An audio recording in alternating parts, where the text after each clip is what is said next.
656e journal de bord. Bonjour Jean-Marie Le Pen. Bonjour. Alors avant toute chose, on va vous féliciter parce que vous venez d'apprendre il y a quelques instants que vous êtes pour la deuxième fois un heureux arrière-grand-père d'une petite Palmyre chez votre petit-fils Romain Maréchal. Oui, petite fille, on ne sait pas encore si c'est Palmyre, mais il paraît que c'est probable. Alors, saluons-la sous ce nom et réjouissons-nous de cette naissance nouvelle. Bienvenue à elle. Alors, vous avez fait un tweet il y a quelques heures à propos de l'aviation russe qui aurait touché un hôpital de Mariupol et qui aurait occasionné 17 blessés. Oui, il est vrai que depuis quelques jours, enfin, depuis le début de la guerre russo-ukrainienne, nous sommes abreuvés à la télévision d'images toujours dans le même sens.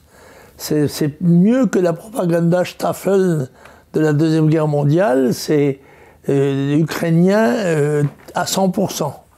Il n'y a jamais de point de vue de la Russie. La Russie est devenue l'ennemi numéro un, elle était déjà relativement encerclée idéalement par l'OTAN. Maintenant, elle est aux prises. Enfin, c'est elle qui a envahi, bien sûr, l'Ukraine, mais elle a peut-être aussi des raisons dont on devrait tenir compte pour être parfaitement juste. Ouais.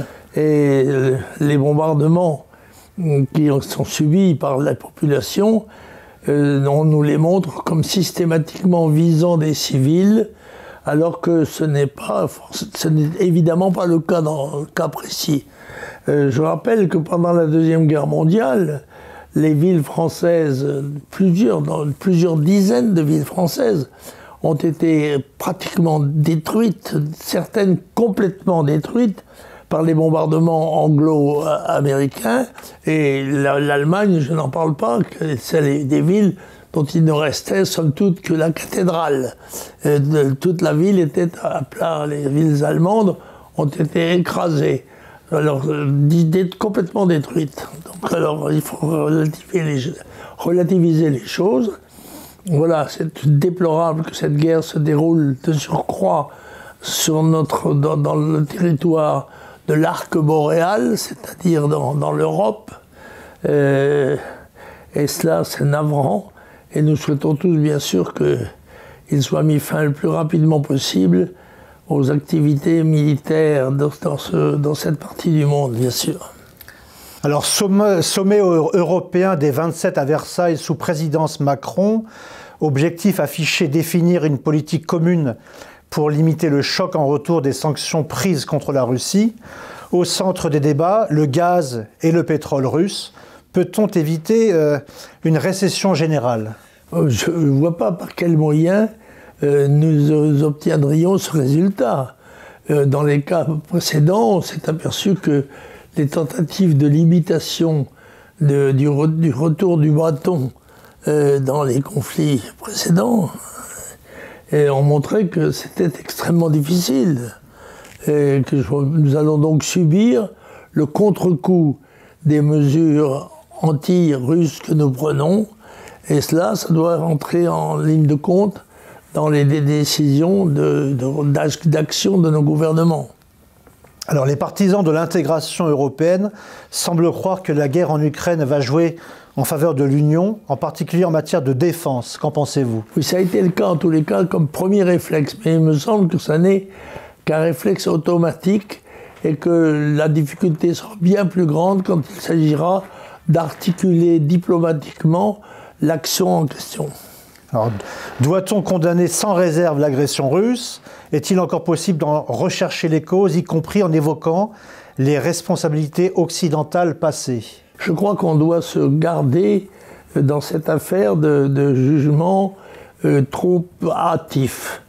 Il faut en effet, pour être parfaitement juste, étudier quelles sont les raisons que pouvait avoir la Russie d'attaquer l'Ukraine. Et les raisons de l'Ukraine, on les connaît toutes, nous en sommes abreuvés. En revanche, les raisons de la Russie n'ont pas été explicitées. Elles mériteraient peut-être de l'être pour avoir un jugement égale sur cette chose.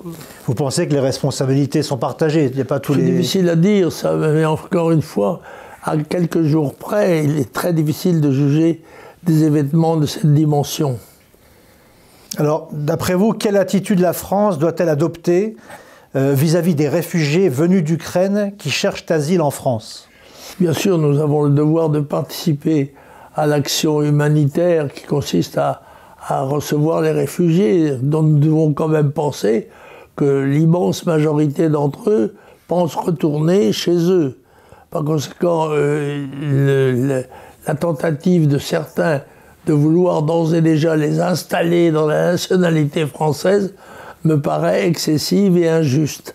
Alors je crois que nous devons prendre notre part, bien sûr, de l'élan de charité qui a saisi l'Europe en face de ces malheurs nés de la guerre, mais que la volonté probablement de ces réfugiés, c'est de rentrer chez eux, ce que nous devrons aider à faire, bien sûr, à la mesure de nos moyens. Et nous pouvons également aider les pays comme la Pologne, qui sont voisins de l'Ukraine. Bien sûr, bien sûr.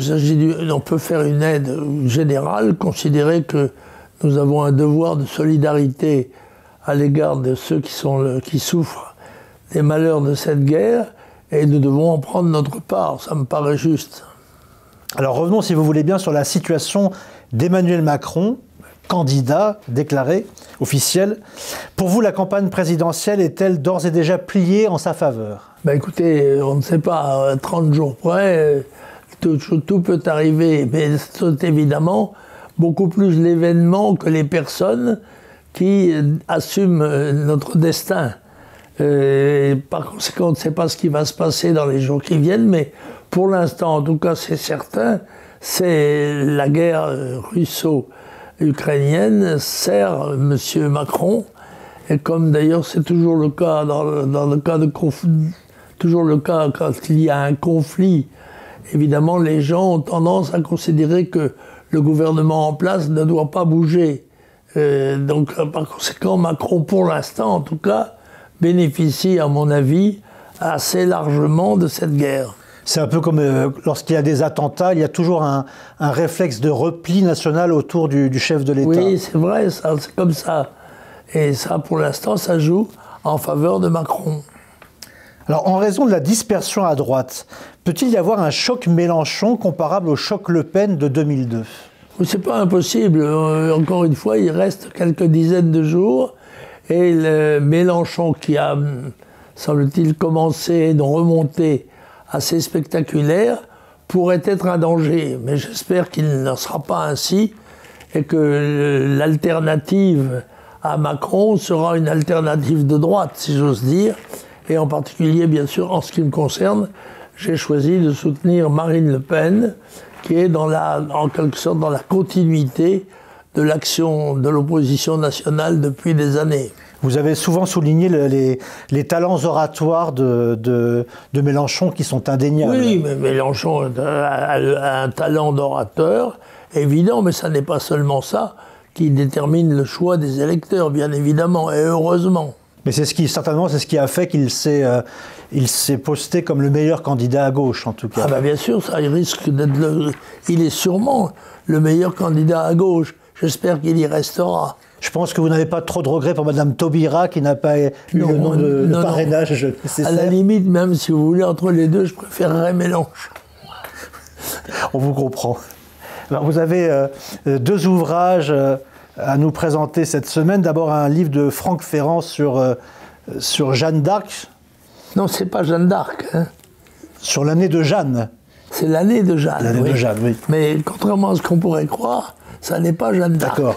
C'est une autre Jeanne dont je vous laisse d'ailleurs le soin de découvrir l'identité. C'est un livre intéressant et qui est édité, je dois dire, c'est chez Plomb. Très bien. C'était une rafale de plomb. Très bien. Et comme sur la couverture, on reconnaissait un petit peu l'armure de Jeanne d'Arc, ça prête à confusion. Et alors l'autre livre est de Sylvain Tesson, Un été avec Rimbaud. Cela, alors j'ai fait une plongée dans mes humanités avec ce livre qui est passionnant, je dois dire, de Sylvain Tesson, qui est Un été avec Rimbaud.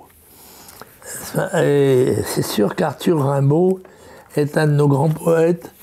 Vous savez qu'il est mort à l'âge de 37 ans et que déjà ce qu'il a produit, dans une certaine obscurité d'ailleurs, un certain flou, est passionnant. Pour ma part, je dois dire que ce livre m'a passionnément intéressé.